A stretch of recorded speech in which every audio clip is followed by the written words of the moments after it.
Thank you, Ben, for that nice introduction. There we go. So you heard a little bit about who I am, but kind of what I'm going to talk about today is I'm going to talk a little bit about what's going on at the Star of the Republic Museum, because we try to keep things fresh. And I've only been there. I'm going on almost 2 years there. So I'll talk a little bit about the new exhibits and the new goings-on we have there. And also, I'm going to talk a little bit about the nature of museums, what's going on in the museums field right now, some challenges that we're having in the museum field, and that sort of thing. So I guess I'll just go ahead and start off a little bit more about who I am. So as Ben was saying, I am a native of New Mexico. I was born and raised in northeastern New Mexico on a 2,200-acre cattle ranch. So I grew up riding, and I've been riding since I was 3. My dad thought that the best way to teach us to ride was just put us on there, and if he had to, tie us on, so if we fell asleep, we didn't fall off. And so so I grew up on the cattle ranch. I was in 4-H. A bunch of different organizations. My hometown was 69 people. So 5 towns went into one to form a school, so I graduated with 15. And then I went to Texas Tech University, where my largest class was 500 people. So you could have fit my town in that classroom multiple times. So it was a tiny bit of a culture shock. But then I went on to, as Ben was saying, I didn't really know what I wanted to do. I knew that probably agricultural communications I wasn't going to probably work in the agricultural field, but I still loved it. So I went on to find myself at Disney World. So, which, it's not a bad place to go to find yourself. And I worked in guest relations there for 4 years, and then I did VIP tours as well. And so I got to know a lot of great people. Went on to Nashville, worked in the music business. I can't sing, I can't play anything, but I can talk a lot. So I did publicity. And once I was in Nashville for 3 years, I decided, history has always been a passion of mine. I grew up with my grandparents owning a Wooten Ranch that's on Raton Pass, where the Santa Fe Trail goes right over the Wooten Ranch. And so we would go out and look at the wagon ruts all the time, and so I grew up with a love of history in that regard. So I decided, history is important to me, so I went ahead and got certified to teach history, and then went on to do museum studies, American history. And I did my research in Civil War prisons. So, the really uplifting, happy stuff like scurvy and gangrene. So, once I graduated, finished my master's, I decided that I needed to find, the next step is finding a job. And so I worked at a Frank Lloyd Wright Historic House. I was site manager at Frank Lloyd Wright Historic House, which was a really interesting way to get my foot in the door in historic preservation. Because I don't know if you know a lot about Frank Lloyd Wright houses, but they are not exactly designed to be weatherproof. We experienced a lot of indoor water features that were not designed to be there, so meaning there were a lot of leaks. So I got my introduction into historic preservation that way, and then I went on and supervised 16 historic sites across the state of Kansas, and then decided, I want to put down roots somewhere. Where better to put down roots than in Texas? So, because New Mexico and Texas, we're related. Really, so I took the job here. Now, one of the things that we do at the Star of the Republic Museum is we cover the period when Texas was an independent country, with its own independent republic, or its own independent country, from 1836 to 1846. And so we always try to have a new exhibit up every year. And that usually rolls out right before Texas Independence Day weekend, which, if you all know anything about, you guys know Texas history, so that's a pretty big weekend here in Texas. So it's almost bigger than the 4th of July, or as big as the 4th of July. So, but this year we had about 5,000 people come through on Texas Independence weekend down at the Washington-on-the-Brazos. But the new exhibit that we have is called So Others Could Follow, 4 Centuries of Maps That Define Texas.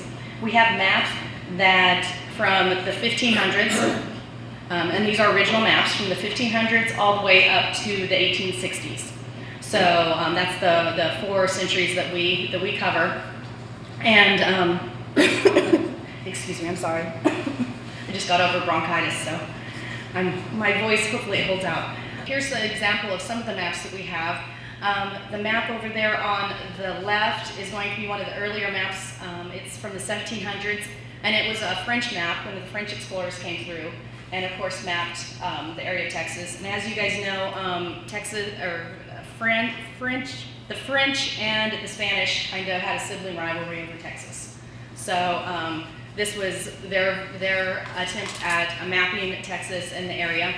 And then, of course, then there's 1835, which was right about the period of time whenever Texas declared its independence. And then right after, in 1842, we have that map. We have quite a few maps, and it talks about how maps came about, why they drew what they did, and that sort of thing. And I'm working with the people at Washington-on-the-Brazos at the Independence Hall on a program that deals with surveying. And it's going to talk about the survey and how they used to survey, and not with the handy-dandy GPSs and things like that, but this is with like the chain survey and stuff like that. And so then in addition to the exhibits that we have, we try to do programming around those, but we also have different things going on throughout the year. And one of those is the Brazos Valley Regional History Fair. And this year, the theme was conflict and compromise in history. And so the students in the Brazos Valley in the schools, they compete at the local level first, and then they come the top 3 in each category. There's 5 categories. The top 3 in each category will advance onto the regional level. And these are students that they have been spending their whole year just researching their topic. And it has to involve conflict to compromise in history, or this year it did. And we had 200 students. We had about 108 projects in 5 categories. So, and sometimes we do see those themes reoccurring. Like this year we had a lot of Salem witch trials. So, conflict to compromise, evidently. But then we realized that also the students are reading the Crucible. So, you know, they kind of tend to grab onto things that they're studying at that moment. We do give out special awards, and different groups will sponsor special awards. We have different DRT groups, DAR, Sons of the Republic groups. We have businesses that will sponsor special awards, and these are awards that they come up with their criteria themselves. And then they award, the students get a cash award. And we were able to give out $1,700 in special awards. So the student that doesn't advance on still has a chance to win a special award. So it kind of keeps that incentive there for the students to continue. And of course we could not do this, the museum could not do this without the generous sponsors that we have, because we also have sponsors that just sponsor the event as a whole. And we also have wonderful volunteers that come and hand out, for instance, t-shirts like Marilyn did, and check in people at the registration desk and all sorts of things, act as room monitors and calm the kids down whenever, because these kids are their knees are knocking before they go in the room. And so we have a lot of volunteers that really help put the kids at ease. So that's one of our big events. And then, of course, we have other programs. We have, and these are some of the other programs we have. We have school tours. We have guided school tours for the 4th graders and 7th graders, because this is about the time that they're studying Texas history. We also do a scavenger hunt. We have a scavenger hunt for the students that they can go around and look at the exhibits and look for, because it's always easier to focus kids whenever they're actually looking for something in the exhibit, as opposed to just kind of wandering around, not really knowing what to do, because they're used to having, their electronics in front of their face 24/7, so it's kind of easier to focus them that way. We also have a Native American program that we do in November, and it's specifically for, because that's about when, in November is about when the students are learning about Native American history too. And so we have a special program that we do for that. And we do homeschool days, because around here we have a lot of homeschooled children, And a lot of children are in co-ops, homeschool co-ops. And so we do these homeschool days where they can come and we do a special program, a day-long program, and we partner really closely with Barrington Living History Farm and also with the Independence Hall. And one of the things I put on to include in this slide is we know that the craziness is going to begin whenever we see that first little blue, right? We, on the Facebook page, it said, "It is coming," because we start getting phone calls. How are the blue bonnets looking right now? What, can you see very many? Can you promise me that there aren't going to be any snakes around them? Well, no, we can't promise you there won't be snakes, but they're looking pretty good. I mean, the rain has really, really helped them out. And so, we don't mow until after they start seeding out, until they start spreading their seeds. So we don't mow at all, so you can really see them. We try to encourage visitors not to trek right through them and walk all over them. But, and for some reason, it seems, normally we have a really bad wild hog problem, but they even seem to stay away during so I don't know what that's about, but we do have a Pioneer Playroom. You can see this other picture up here, and we just recently redid that in the last 2 years. And so if there's any young children in your lives that you want to take out and have them come out and milk a cow, we have a cow that you can actually milk. Which kids are it's not a real cow, because that would be really messy, and I would not want to clean up after that. Because I've grown up on a ranch, I know what happens. You have to feed it and you have to do something else. But so you can milk the cow, and then they can dress up. They can there's a quilting corner where they can put a quilt together with magnets. There's all sorts of things that the kids can do. So that's a lot of fun for them to see the Pioneer Playroom. We also do Night at the Museum, and this is in October. And Night at the Museum, we turn out all the lights in the museum, and we have people standing around, different interpreters standing around the exhibits, and whenever you tour, you go through with a flashlight. Whenever you step up to the exhibit, that person will come to life and tell you a little bit about themselves, and then you move on. And this year we expanded it, this past year, to include tavern tales, which I went out and I walked through the old Washington cemetery, and I researched people who had actually been in Washington, near Washington-on-the-Brazos, where they'd been there, they'd walked there. And so I recreated those tombstones. And one of the examples, you can kind of see it over there with the gentleman with the lanterns. But I recreated the tombstones, and then we researched their lives, and we wrote a script. And so the people could walk through the cemetery that we recreated, and the person would step forward and talk about their life. And for instance, Robert Lott here, he was a pretty influential in Washington, in the town of Washington. And so, and he had a son and a daughter. And then there's another woman that lost 7 children. So during the yellow fever. So we just talk about that. It's not designed to be scary. No, it's not spooky. It's just something. It's another way to kind of engage people in history. And we also have the tavern lit up, and we have somebody in there that's kind of entertaining people as they're waiting to go through the cemetery that we've set up. Some of the things that we have in the works at Star of the Republic is I'm working right now on, and we're kind of nearing the end of the developing, and then we have to put it together, but I'm working on the Runaway Scrape Escape. It's going to be an escape room, and we'll do it once a month. And it's based on the Runaway Scrape, and people will they'll have 45 minutes to figure out what they need to pack in their wagon and where they need to escape to in order to get ahead of Santa Ana. And so there's going to be puzzles and things like that. It's going to be geared from 10 years old and up, so for families, so parents, grandparents, aunts, uncles can bring the kids out, and you can have a good time trying to pack the wagon before Santa Ana gets there. And we're also working on a pop-up museum, and this is to take it to different locations, such as maybe the sporting events at Glenn or A&M, and also to take to different community events, and just to kind of show what we have at Washington-on-the-Brazos and the Star of the Republic Museum. And we're also working on an adult tour, and it's tentatively titled Guns and Gossip.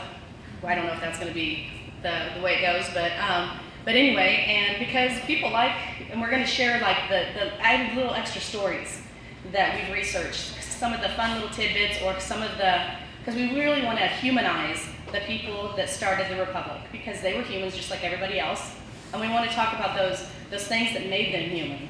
And so we've researched some really interesting stories of, for instance, John Audubon. He came and the naturalist, he came and recorded everything that was in Texas. And so we've got some little stories about his life too, because his life is pretty interesting. So those are some of the things that we're working on. And so they'll be on our website as the year goes by. When do you expect the escape room to be finished? We're hoping in June. We're hoping to have everything in June. We're going to have to test it because, of course, I'm developing the puzzles, so I know what the solution is because, of course, and so to me it seems like, yeah, it'll be easy, but so we're going to have to test it on people to see if it works out, you know. We don't want people to not be able to get out, and then, because, you know, lodging and food would, that gets expensive after a while, you know. No, we'll have, this is where volunteers will come in again. We're going to have somebody in the room as a facilitator so they can provide hints, because people will get, groups will get 5 hints in order, like if they're stuck on one puzzle, they'll get a hint. And so we'll have somebody in like a period dress or costume, and so they won't take away from the room, but they can also provide hints. So, and also so people don't, because in other escape rooms we've heard stories of people trying to unscrew the light sockets and do different things because they think that not everything is part of the escape room. So we don't really want people taking things apart and you know, that sort of thing. So that's not the kind of escape room we're going for. Although we could put that live cow back in there and see what happens with that. So I'll talk to you a little bit about what's going on in the museum field right now. As is constant in the museum field, funding is always an issue, and especially museums that are associated with either the local, state, or even the federal government. And so we're always looking for different avenues of funds and that sort of thing, so grants and that sort of thing. So we're constantly looking for things like that. But also, one of the things that we've realized is the museum has a responsibility to the community, because there have been studies done, and you can't see it up here, but sorry about that. You can't see it, but it says whenever this researcher did, he found out that people have a very emotional connection to history. And that is our responsibility to the community. If you have an emotional connection to your community, then you also have an emotional connection to the history of your community. And so that's one of the things that we've really taken into consideration. And one of the things that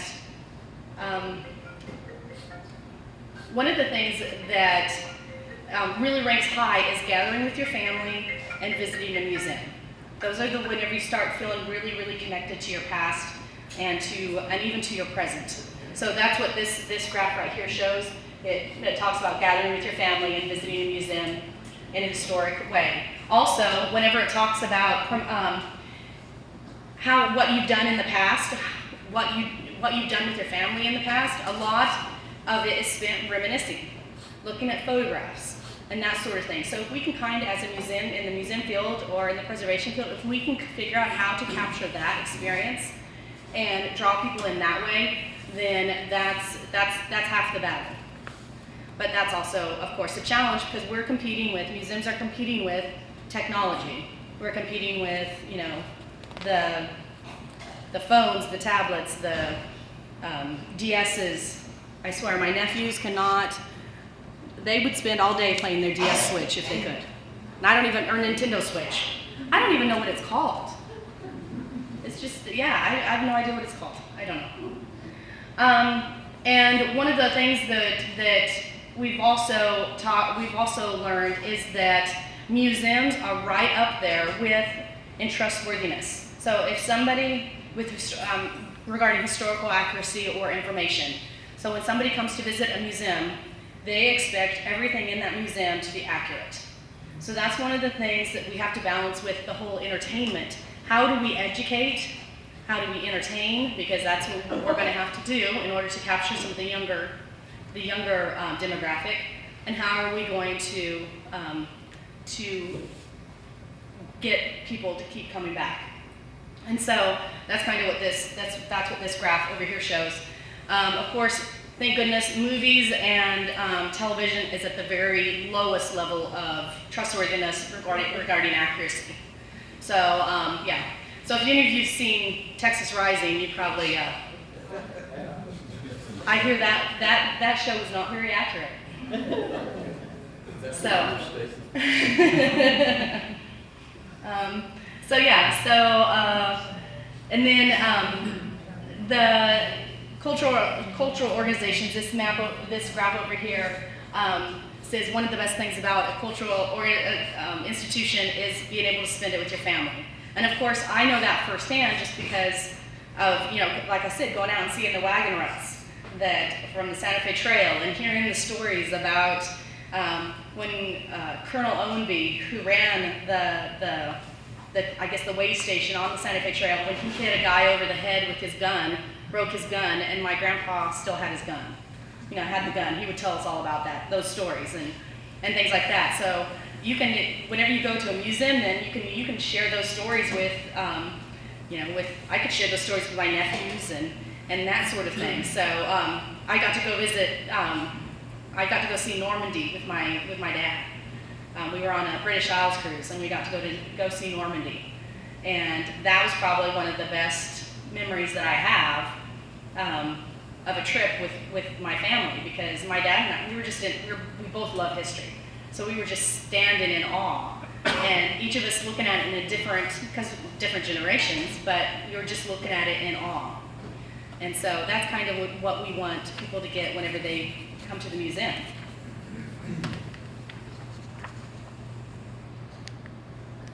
Now, some of the challenges that we experience, especially at Star of the Republic, is our location. That's one of the major challenges, because we're 30 minutes from here, we're 30 minutes from Brenham, we're just probably about 15 minutes from Navasota, but still, that's not just next door. So that's one of the major challenges that we have, is getting people to come out, getting people to repeatedly come out. So we're hoping that with things like the escape room, with different things that families can do together, because we can't just target the younger demographic, because who's going to drive them out there? So yeah, there's the car thing, and we don't want to encourage people to drive underage, so that's not what we want to do.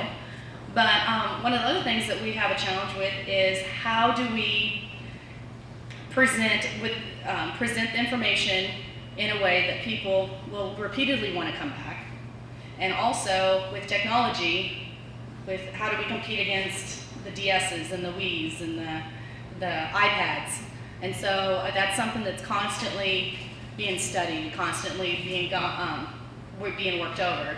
And also the people that we really rely on to volunteer for us, for some reason, some of the younger generation, the generations that are coming up, they don't feel that need to volunteer as much in the historic field. There's a lot of volunteering going on, such as in the social aspect, but not necessarily in the historic. So that's we need to figure out how to do that, how to reach that demographic as well. And so those are some of the major challenges, and also of course funding. I mean, that's going to be an ongoing challenge. People are not driving by car. They're not going on the long car trips that they used to go on, where you used to hit different locations all along the way. They're not doing that anymore, because, travel planes have become such an easier method of travel, and so people aren't just taking those long car trips anymore. So all across the country, museum visitorship and historic site visitorship has really gone down, and so that's another thing that we're working on. So we're talking about doing digital tours virtual tours to reach school kids and all across the state of Texas. Because, I mean, I don't know if you guys know this or not, but Texas is pretty big. So, I mean, we kind of have to work at reaching the kids. I remember I saw something on Facebook last night and I was just laughing about it. It said something about how somebody was living in like France, and they were like, yeah, and we went 3 hours and we went over to Germany, and then we dropped off and had dessert in France. And then somebody was like, yeah, well, I spent 9 hours driving across Texas and I'm still in Texas. So that's one of the things that we deal with. For the group, the historic preservation, one of the things that I really encourage you guys to look at is history relevance. It's a history relevance campaign. It's historyrelevance.com, and they've done a lot of research on how to get the community behind history and how history is intertwined with economic development, how it's intertwined with community engagement, how it's intertwined with all these different aspects of the community.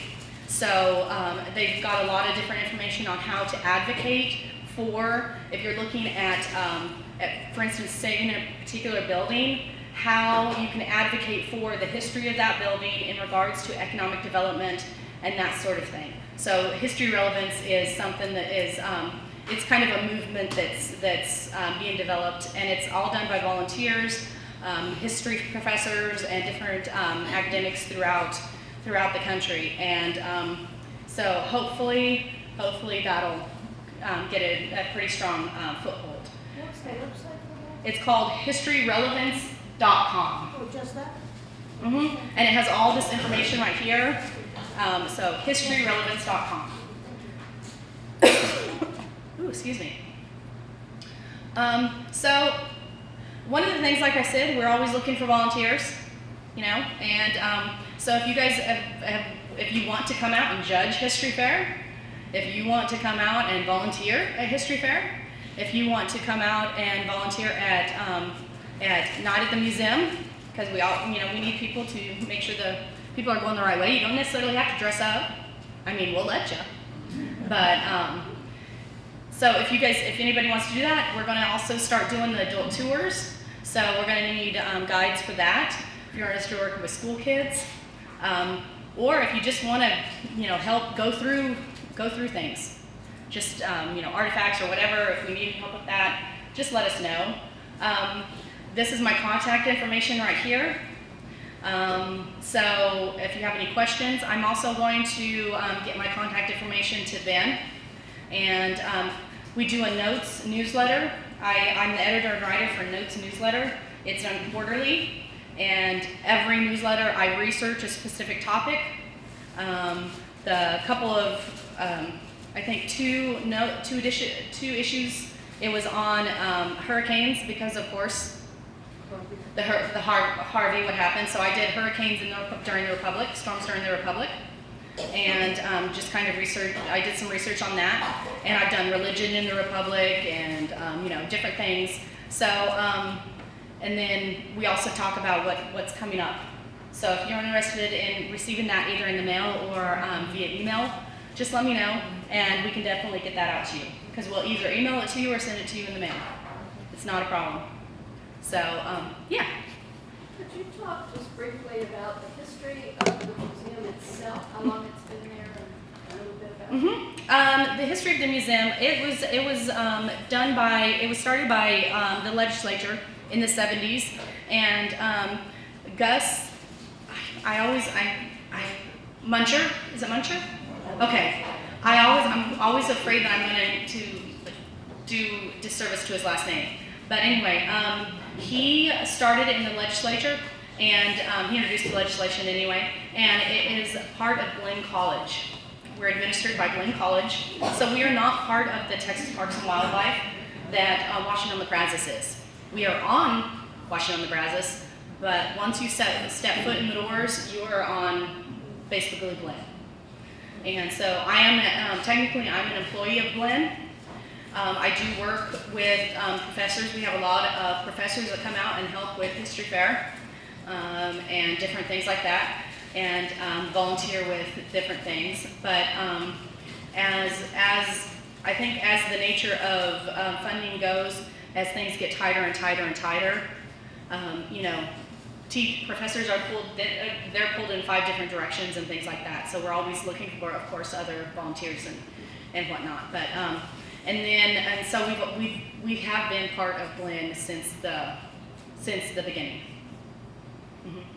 And it's always been, you know, geared towards the Republic period. So, I mean, Texas is, one of the interesting things about Texas, of course, is we're the only state that has declared, you know, that has been an independent country for 10 years. Yes?